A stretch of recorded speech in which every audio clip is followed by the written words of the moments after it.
Interstellar जो कि science fiction movie है, ये बहुत ही कॉम्प्लिकेटेड मूवी है। इस मूवी में साइंस की मुख्तलिफ थ्योरीज को दिखाया गया है, जैसे worm hole, speed of time, black hole, binary code, gravity, space travel, dimensions और बहुत कुछ। एक बार इस मूवी को देखकर आम इंसान जो साइंस के बारे में इतना इल्म नहीं रखता, उसके लिए ये समझना मुश्किल है। इसलिए आज मैं इस मूवी को डिटेल में एक्सप्लेन करने लगा हूँ। इस मूवी की स्टोरी को सुनकर यकीनन आप इसे कभी भुला नहीं पाएंगे और हैरत में डूब जाएंगे। इस मूवी का मेन कैरेक्टर कूपर है। कूपर पहले नासा में पायलट था, लेकिन अब वो अपने घर ही होता है और अब वो किसान बन गया है, मकई उगाता है। नासा भी बंद हो चुका है, इसलिए उसे भी नौकरी से हाथ धोना पड़ा, जिसकी वजह ये है कि अब दुनिया भूख से लड़ रही है। दुनिया का माहौल ऐसा हो गया है कि अब यहाँ गंदम नहीं उग सकती और उसके साथ कुछ और फसलों का गाना भी जमीन पर पॉसिबल नहीं रहा। इसलिए अब लोग मकई उगाकर गुजारा कर रहे हैं। इसलिए अब दुनिया को साइंटिस्ट की नहीं बल्कि किसानों की जरूरत है। कूपर के दो बच्चे हैं, मर्फ जो कि इंटेलिजेंट है और पढ़ाई में उसका इंटरेस्ट भी है और साइंस में भी दिलचस्पी रखती है। उसका बेटा टॉम जो कि पढ़ाई में एवरेज है। कूपर अपने दो बच्चों और डैड के साथ रहता है। मर्फ जिस कमरे में सोती है वहाँ एक लाइब्रेरी है और वो अपने फादर कूपर को कई दफा बता चुकी है कि शेल्फ से काफी दफा बुक्स खुद ब खुद गिर चुकी हैं, जो कि किसी भूत ने गिराई हैं। और मर्फ को लगता है कि वो भूत उसका फादर कूपर है, लेकिन कूपर उस पर ध्यान नहीं देता और कहता है कि साइंस इन चीजों को नहीं मानती। तो मर्फ कहती है कि आप ही तो कहते हैं कि साइंस नाम ही उस चीज का है कि जिन चीजों को हम समझ नहीं पाते उन्हें एक्सेप्ट करें। तो कूपर कहता है कि तुम इसे गोश्त से मत जोड़ो और तुम्हारी मर्जी, पर तुम ऐसा कर सकती हो कि जो कुछ तुम्हारे रूम में हो रहा है उसे ऑब्जर्व करो और उससे रिजल्ट निकालने की कोशिश करो। फिर हम देखते हैं कि कूपर अपनी फैमिली के साथ बेसबॉल का मैच देख रहा है। तो इस दौरान डस्ट स्टॉर्म आ जाता है, सायरन बजता है, तो सब लोग उठकर भागने लगते हैं। दुनिया में मिट्टी के तूफान आना अब आम सी बात है और ये किसी भी वक्त आ जाते हैं। दुनिया में अब हर जगह डस्ट का राज है, सब कुछ बहुत जल्दी गंदा हो जाया करता है। तो इस डस्ट स्टॉर्म से लोग भागकर मास्क पहन लेते हैं।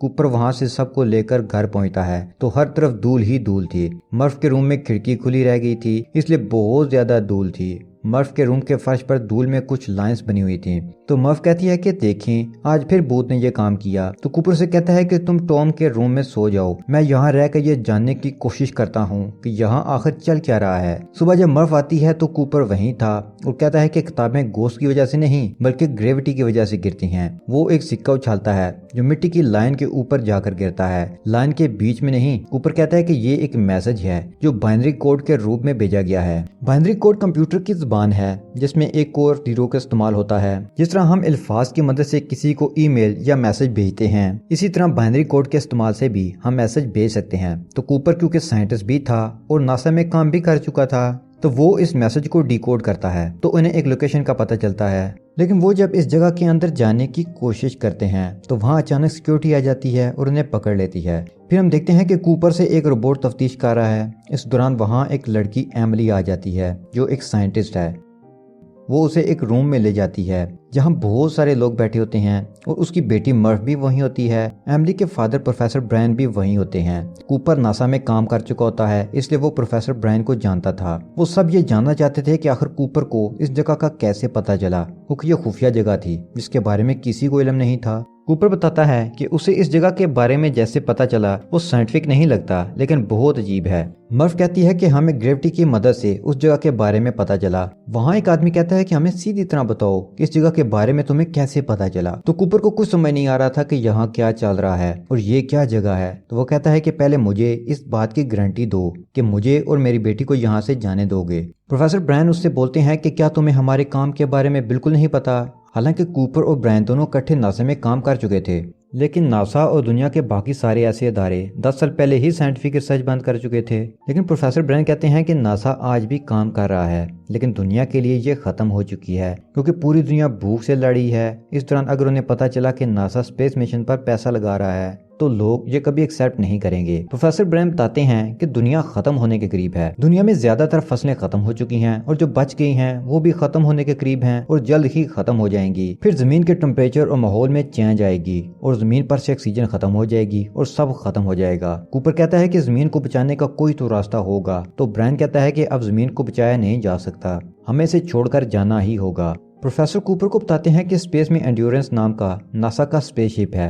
हमारे पास अभी भी कुछ फ्लाइंग ऑब्जेक्ट्स हैं जिससे हम उस तक पहुंच सकते हैं। उस सैटर्न सियारे के करीब 48 साल पहले खुद ब खुद एक वर्म होल खुल गया था। वो अब भी वहीं है। हम उसकी मदद से कायनात में सफर कर सकते हैं, लेकिन अभी हम उसकी मदद से दूसरी गैलेक्सी में बहुत ही कम वक्त में जा सकते हैं। हमारी जमीन मिल्की वे गैलेक्सी में है जिसमें हमारे सूरज जैसे अरबों सितारे हैं। इसी तरह कायनात में हमारी गैलेक्सीज की तरह की अरबों गैलेक्सीज हैं और इन अरबों गैलेक्सीज के खरबों सितारों के कई खरब सियारे। यकीनन दोस्तों, हमारी कायनात हमारी सोच से भी बड़ी है और फासले भी इंतहाई ज्यादा हैं। हम वहाँ अपने इस मालूम इल्म और वसाइल से तो कभी भी नहीं जा सकते। वर्म होल के बगैर तो हमें दूसरी गैलेक्सीज में जाने के लिए हजारों साल लग जाएंगे और इंसान की इतनी उम्र है नहीं कि वहां तक जिंदा पहुंचकर मिशन कंप्लीट करे, और जमीन के पास भी कुछ साल ही बचे हैं। दोस्तों, वर्म होल एक ऐसी चीज है जिसकी मदद से हम इंतहाई कम वक्त में एक जगह से दूसरी जगह जा सकते हैं। नॉर्मल सफर में एक जगह से दूसरी जगह जाने में अगर 1000 साल लगते हैं तो वर्म होल के जरिए वही सफर हम कुछ सेकंड में कर सकते हैं। प्रोफेसर ब्रायन कहते हैं कि हमें नहीं पता कि कौन है, पर कोई एडवांस मखलूक स्पेस में कहीं है जो हमारी मदद कर रही है। ये वर्म होल भी उसी ने खोला है। ब्रायन कहता है कि हम पहले ही 13 एस्ट्रोनॉट्स को इस वर्म होल के जरिए दूसरी गैलेक्सी में भेज चुके हैं, जहाँ इनका मिशन दूसरे सियारों को ढूंढना है जहाँ इंसानी जिंदगी मुमकिन हो सके। जब वो लोग वहाँ कोई ऐसा सियारा ढूंढ लेंगे तो अपने रोबोट की मदद से हमें सिग्नल भेज देंगे। इन 13 में से 3 एस्ट्रोनॉट्स के उन्हें सिग्नल मिले हैं, लेकिन वो बात नहीं कर सकते, इसलिए वो इन तीनों प्लैनेट्स पर मिशन भेजेंगे और देखेंगे कि किस प्लैनेट पर जिंदगी मुमकिन है। तो उसके बाद प्रोफेसर ब्रायन के पास 2 प्लान हैं। Plan number 1, professor Brian gravity पर काम कर रहे हैं। उसमें कामयाबी के बाद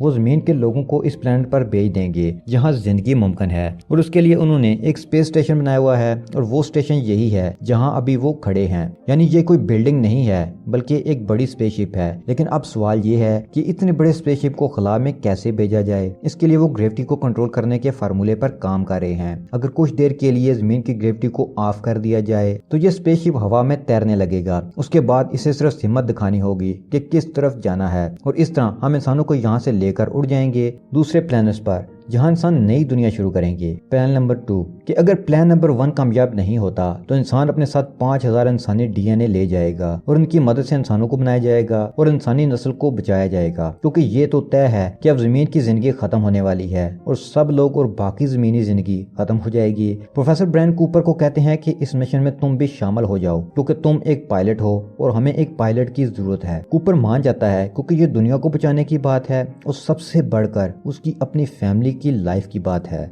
लेकिन इस बात से कूपर की बेटी मर्फ बिल्कुल भी खुश नहीं। उसे ये कबूल नहीं कि उसके फादर ऐसे मिशन पर जाएं जहां उनकी जान को खतरा हो और वो कभी वापस ना आ सकें। वो उसे कहती है कि इसके रूम में जो कुछ हो रहा था उसने इस मैसेज को डीकोड कर लिया है, जिसका मतलब है स्टे, यानी रुक जाओ, मत जाओ। लेकिन कूपर उसकी बात नजरअंदाज कर देता है। फिर वो उसे एक घड़ी देता है और कहता है कि हम दोनों के लिए ये घड़ियां मुख्तलिफ तरीके से काम करेंगी, क्योंकि कूपर स्पेस में जहाँ जा रहा है वहाँ वक्त की रफ्तार कम हो गई और जमीन पर वक्त की रफ्तार ज्यादा। तो हो सकता है जब मैं वापस आऊँ तो तुम मेरी उम्र जितनी हो और मैं वैसे का वैसा ही हूँ। उसके बाद कूपर अपने क्रियो के साथ निकलता है। वो स्पेस में जाकर प्लैनेट सैटर्न के पास पहुंचते हैं तो उन्हें वर्म होल नजर आ जाता है। वो वर्म होल में दाखिल हो जाता है और वो मुख्तलिफ किस्म के एक्सपीरियंस को फील करता है। फिर वो इससे होते हुए दूसरी गैलेक्सी में पहुंच जाते हैं और एक ब्लैक होल को देखते हैं जो इन 3 सियारों के पास था। इस ब्लैक होल का नाम गारगेंडुआ था। 3 प्लैनेट जहां से उन्हें सिग्नल मिले थे वो इस ब्लैक होल का चक्कर इसी तरह लगाते हैं जैसे हमारी जमीन सूरज के गिर्द।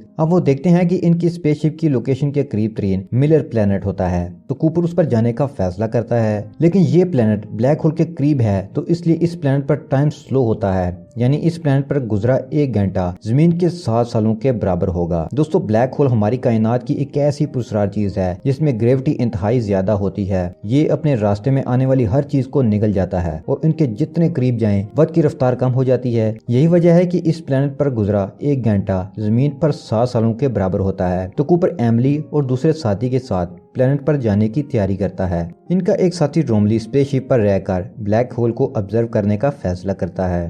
वो लोग प्लैनेट पर पहुंच जाते हैं और वहां जाकर देखते हैं कि वहां पूरे प्लैनेट पर 2 से 3 फुट पानी खड़ा होता है और कुछ भी नहीं था। यहाँ पर इंसान कैसे रह सकते थे, और सिग्नल का पीछा करते उन्हें इस स्पेसशिप का मलबा भी मिल जाता है जो इस प्लैनेट पर आया था और जमीन पर सिग्नल भेजा था। एमिली इस स्पेसशिप की तरफ जाकर कोई अहम पुर्जा लेना चाहती थी जो कि मालूमात फराहम करता, तो कूपर उसे वापस आने का कहता है क्योंकि वो देखते हैं कि एक बहुत बड़ी पानी की लहर उनकी तरफ आ रही है जो कि देखने में किसी पहाड़ की तरह नजर आ रही थी। इस प्लेनेट पर ग्रेविटेशनल पुल इतना ज्यादा होता है कि वो पानी की लहरों को कई सैकड़ों फुट ऊपर तक उठा देता है। कूपर चीखता है और एमिली को जल्दी वापस आने का बोलता है, लेकिन एमिली इस शिप की तरफ जाती है और फंस जाती है। फिर बोट उसे बचाकर शिप की तरफ ले आता है, लेकिन इस दौरान उनका एक साथी बाहर पानी में बह जाता है और मारा जाता है। इनका फ्लाइंग ऑब्जेक्ट बड़ी लहरों में बहने लगता है और वो स्टार्ट नहीं होता क्योंकि उसके इंजन में पानी भर जाता है, और वो तभी स्टार्ट होगा जब पानी निकल जाएगा। इन्हें इस प्लेनेट पर फंसे 3 घंटे गुजर जाते हैं। जब वो वापस अपने स्पेसशिप में पहुंचते हैं तो देखते हैं कि जो साथी वो स्पेसशिप में जवान छोड़कर गए थे वो बूढ़ा हो गया है। कूपर कहता है कि हमें कितने साल हो गए, तो वो कहता है 23 साल 4 महीने और 8 दिन। वो कहता है कि तुम्हारे घर से मैसेज भी आए हैं। कूपर जाकर मैसेज देखता है तो वो अपने बेटे को देखता है जो काफी बड़ा हो चुका है। वो बताता है कि उसके दादा अब नहीं रहे और मेरी शादी हो चुकी है और बच्चे भी हैं। कूपर की बेटी मर्फ ने उसके लिए सिर्फ एक ही मैसेज भेजा था क्योंकि वो उससे नाराज थी। वो इस मैसेज को इस दिन भेजती है जिस दिन उसका बर्थडे होता है, क्योंकि कूपर ने उसे कहा था कि शायद मैं उस दिन वापस लौटूं जब तुम मेरी उम्र की हो जाओ। आज मर्फ उस उम्र की थी जिस उम्र में कूपर प्लेनेट अर्थ से इस मिशन पर निकला था। यहाँ हम ये भी देखते हैं कि मर्फ साइंटिस्ट बन चुकी है और वो प्रोफेसर ब्रायन के साथ नासा में काम करती है। अब हम कूपर के स्पेसशिप पर वापस आते हैं तो देखते हैं कि कूपर की टीम इस बात का फैसला कर रही थी कि बाकी के बचे हुए 2 प्लैनेट्स पर से किस पर जाया जाए। कूपर और एमिली कहते हैं कि इन्हें मेन के प्लैनेट पर जाना चाहिए क्योंकि वो उनके स्पेसशिप के करीब है, लेकिन एमिली कहती है कि हमें एडमिंट के प्लैनेट पर जाना चाहिए क्योंकि वहाँ का डेटा ज्यादा मुस्तनद है। लेकिन यहाँ पता चलता है कि वो एडमिंट से प्यार करती है, लेकिन यहाँ प्रॉब्लम है कि उनके पास इतना फ्यूल नहीं बचा कि वो इन दोनों प्लैनेट्स को विजिट कर सकें। इसलिए ये डिसाइड होता है कि ये लोग मैन के प्लैनेट पर जाएंगे। वहाँ जाकर ये देखते हैं कि मैन स्लीपिंग चैम्बर में सोया हुआ था है, वो उसे जगाते हैं। वो उठने के बाद बताता है कि अभी हम जिस जगह हैं यहाँ एमोनिया गैस बहुत ज्यादा है, लेकिन ऊंचाई पर माहौल इंसानी बस्ती बसाने के लिए नॉर्मल है। वो देखते हैं कि मैन का रोबोट बंद पड़ा था, हालांकि उसे ऑन ही रहना चाहिए था। तो मैन कहता है कि ये गलत इन्फॉर्मेशन दे रहा था, इसलिए मैन इसे बंद कर दिया। इस रोबोट का काम था सही इन्फॉर्मेशन वापस जमीन तक पहुंचाना। दूसरी तरफ जमीन पर हम देखते हैं कि प्रोफेसर ब्रैंड अपनी आखिरी सांसें ले रहे हैं और वो मर्फ को बताते हैं कि ग्रेविटी की इक्वेशन कभी भी मुकम्मल नहीं हो सकती। इसे मुकम्मल करने के लिए उन्हें ब्लैक होल के डेटा की जरूरत थी जो ना तो उनके पास थी और ना उन्हें कहीं से मिलने की उम्मीद थी। प्रोफेसर बताते हैं प्लान 1 था ही नहीं, बल्कि हमारा प्लान यही था कि इंसानी डीएनए लेकर ऐसे प्लेनेट पर जाएं जहां का माहौल इंसानी जिंदगी के लिए मौजूद हो और वहां इंसानों की बस्ती बसाई जाए, क्योंकि मुस्तकबिल करीब में जमीन पर सारे लोग मारे जाएंगे, जमीन रहने के काबिल जो नहीं रहेगी। इसलिए इंसानी नस्ल को बचाने का हमारा यही प्लान था। फिर मर्फ एमिली को मैसेज भेजती है कि प्रोफेसर ब्रैंड मर चुके हैं और उसे बताती है कि मुझे तुम लोगों के प्लान का पता चल चुका है। क्या तुम्हें पता था? क्या मेरे डैड को इसका पता था? वो बहुत दुखी थी क्योंकि उसके फादर अब कभी वापस नहीं आने वाले थे। इस मैसेज को कूपर भी सुन लेता है। अब वो ये फैसला करता है कि वो इस प्लेनेट से निकलकर वापस ज़मीन पर जाएगा और अपने बच्चों से मिलेगा। तो कूपर का साथी उसे कहता है कि जब तुम ज़मीन पर वापस जाओ तो ब्लैक होल से होकर जाना और रोबोट को इसमें छोड़ देना ताकि रोबोट वहाँ से डेटा कलेक्ट करे और ज़मीन पर भेज सके, जो कि प्रोफेसर ब्रायन की ग्रेविटी की इक्वेशन को मुकम्मल करने के लिए काम आएगा। फिर कूपर को पता चलता है कि मैन ने उनसे झूठ बोला था। इस प्लेनेट पर ऐसी कोई जगह नहीं है जहां इंसान रह सकें। मैन जमीन पर गलत डेटा भेजता है ताकि वो कोई शिप यहां भेजें और वो यहां से निकलकर वापस जमीन पर जा सके। तो वो कूपर और उसके साथियों को मारने का प्लान बनाता है ताकि उसके खिलाफ सच बताने वाला कोई भी ना बचे। वो कूपर को मारने की कोशिश करता है, लेकिन एमिली उसे बचा लेती है। वो उनके एक साथी को मार देता है। फिर मैन फ्लाइंग ऑब्जेक्ट में बैठकर खला में एंड्योरेंस शिप पर जाता है ताकि वहां से वो जमीन पर वापस जा सके, लेकिन वो फ्लाइंग ऑब्जेक्ट सही तरह से कनेक्ट नहीं कर पाता तो ब्लास्ट हो जाता है, जिससे वो मारा जाता है। शिप को काफी नुकसान पहुंचता है। फिर कूपर आ जाता है और बड़ी महारत से अपना फ्लाइंग ऑब्जेक्ट शिप से कनेक्ट कर देता है। अब हम देखते हैं कि शिप ब्लैक होल की तरफ खींचा जा रहा है, लेकिन वो उसे तीसरे प्लेनेट की तरफ ले जाना चाहते थे। कूपर अब स्लिंग शॉट फिनोमेना को यूज करना चाहता था, यानी ब्लैक होल के ग्रेविटेशनल पुल को इस्तेमाल करके वो शिप को तीसरे प्लेनेट की तरफ धकेलना चाहता था और वो इसमें कामयाब हो जाता है। फिर कूपर अपने रोबोट को ब्लैक होल में भेज देता है, लेकिन इससे राब्ता टूट जाता है। फिर कूपर अपने फ्लाइंग ऑब्जेक्ट को भी शिप से अलग कर लेता है ताकि उसका वेट कम हो सके। अब एमिली अकेली ही तीसरे प्लेनेट की तरफ जा रही थी। कूपर जो कुर्बानी इसलिए देता है ताकि प्लेनेट ऊपर अमल करके इंसानियत को बचाया जा सके। इस दौरान कूपर का फ्लाइंग ऑब्जेक्ट तेजी से ब्लैक होल की तरफ खींचा चला जाता है। फ्लाइंग ऑब्जेक्ट उसे इससे बाहर निकलने का कहता है तो वो उससे डिटैच हो जाता है। फ्लाइंग ऑब्जेक्ट फिर ब्लास्ट हो जाता है। दोस्तों, ब्लैक होल कायनात की वो ताकत है, वो चीज है जो हर चीज को, प्लैनेट, स्टार्स जो सामने आए अपने अंदर खींच कर किसी और ही दुनिया में ले जाता है। और ब्लैक होल के अंदर जैसे जैसे जाएं उसकी चौड़ाई कम होती जाती है और एक मुकाम आता है जहां वो खत्म हो जाता है। वहीं से निकलकर कूपर एक टेस्रिक में पहुंच जाता है। यहाँ रोबोट भी उसके राब्ते में वापस आ जाता है। वो उसे बताता है कि वजह नहीं मालूम और कैसे पर फिफ्थ डायमेंशंस के लोगों ने इंसानों की मदद के लिए इसको बनाया है। दोस्तों, डायमेंशंस को सादा ज़बान में बयान करें तो किसी चीज की अतराफ हैं जिनको इंसान ऑब्जर्व कर सकता है, जैसे उसकी लंबाई, चौड़ाई और गहराई। टाइम को फोर्थ डायमेंशन भी कहा जाता है,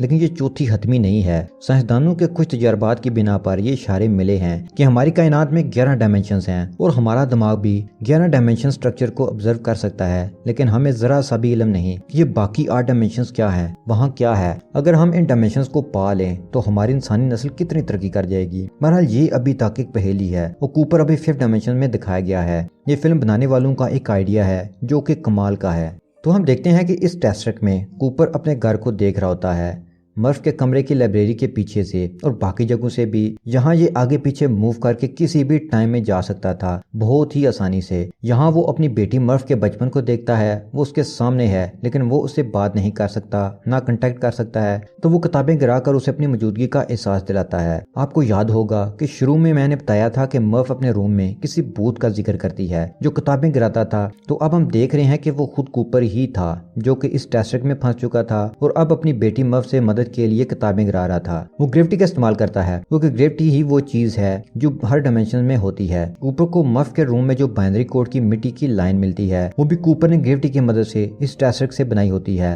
वो मर्फ और अपने आप को वहां से मैसेज भेज रहा होता है। उस ट्री का मैसेज भी भेजता है जो मर्फ अपनी नोटबुक में लिख लेती है, लेकिन लाख कोशिश के बावजूद कूपर ये नहीं बता पाता कि वो एक टेस्ट्रिक में फंसा हुआ है और वही है जो मैसेज भेज रहा है। इसी दौरान उसे मैसेज मिलता है कि उसने ब्लैक होल का सारा डेटा इकट्ठा कर लिया है, जिसकी मदद से अब वो प्रोफेसर ब्रायन की ग्रेविटी की इक्वेशन मुकम्मल कर सकते हैं। तो यहाँ कूपर समझ जाता है कि फिफ्थ डायमेंशंस के लोगों ने उसे नहीं चुना बल्कि मर्फ को दुनिया बचाने के लिए चुना है। इसीलिए तो मैं यहाँ हूँ और वो चाहते हैं कि मैं यहाँ से मर्फ को इन्फॉर्मेशन दूँ और वो जानते हैं कि मर्फ नासा में साइंटिस्ट है, इसलिए वो मेरे जरिए उसे ये सारा डेटा पहुंचाना चाहते हैं और इस इन्फॉर्मेशन की मदद से वो ग्रेविटी के इक्वेशन को सुलझा लेगी और फिर खत्म होती दुनिया को बचा लेगी। अब मसला ये था कि वो रोबोट से ब्लैक होल का लिया हुआ डेटा बताए कैसे। तो वो देखता है कि बुक शेल्फ पर वो घड़ी रखी होती है जो उसने वहां से निकलते वक्त मर्फ को दी थी। तो वो मॉर्फ कोड को घड़ी की सुइयों पर ट्रांसफर कर देता है। ये एक खुफिया जुबान है जिसे जानने वाले इसे डी कोड करके मैसेज को समझ जाते हैं। अब माँ वापस अपनी लाइब्रेरी में आती है तो रूम में आकर उसे समझ आने लगती है कि शायद ये उसके फादर ही हैं जो उसे कांटेक्ट करने की कोशिश कर रहे हैं। वो कड़ियां मिलाती है और सब समझ जाती है। उसे वो घड़ी मिलती है और उसकी सुइयां अजीब तरीके से हिल रही थीं, तो वो इस मोर्स कोड को समझ जाती है और ग्रेविटी इक्वेशन को सॉल्व कर लेती है।